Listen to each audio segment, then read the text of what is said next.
Thank you, Mr. Chairman. Ms. McGinnis, I've heard it said that getting a good CBO score is similar to getting a good SAT or ACT score. A lot of it comes down to just being good at taking the test.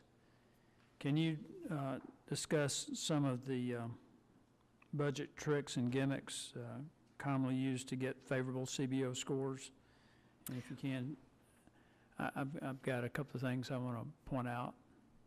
Yeah, as I mentioned, we just came up with a huge long list. We did a report documenting gimmicks, and I was somewhat stunned to learn just how many there really are that are utilized. And we were very concerned about publishing it, of course, because it felt like we were doing the bomb maker's manual and saying, here's the instructions to use all the gimmicks instead of don't use them. So don't read it if you want to use them, only read it if you want to stop them. Stick to sports metaphors and not bomb makers. Okay, sorry, right.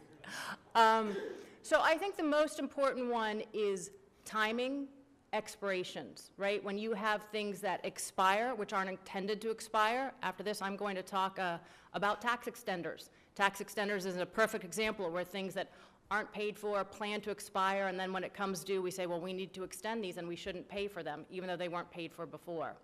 Or pay-fors that are put into legislation in the out years when everybody knows that nobody actually assumes that they're going to get paid for. And we have a lot of recent examples of that, too. And you have both parties voting to never let those pay-fors kick in. Well, there's other issues that we've seen over the years. I ran a think tank for 24 years and was involved, did a lot of work at the federal level. And I saw things like on the Affordable Care Act, for instance, the Class Act.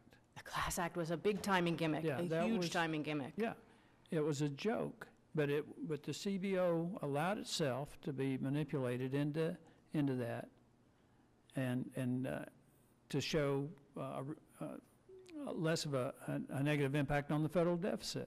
So Sandy would know better than I, but I actually think a lot of those rules come from the Budget Committee to CBO. I don't disagree, but they took think advantage of the fact that the CBO does 10-year scoring, and the Class Act was 5 years. Well, that's the budget window was the issue there. Yeah, the budget window CBO was fully transparent about the effects beyond the budget window, but the score.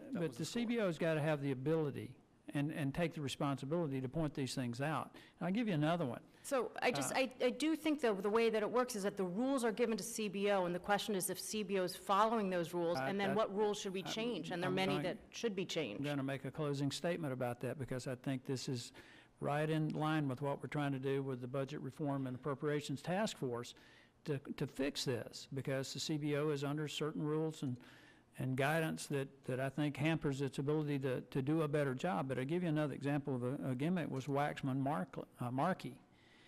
When the CBO projected that by 2020 that the increase from cap and trade would only be about $175 per household. And they arrived at that by virtue of the fact that rising prices would force more households into lower income brackets and lower their taxes. And it was a perverse way of saying that all these people would get a tax cut because they were their incomes were impacted and they went into a lower tax bracket.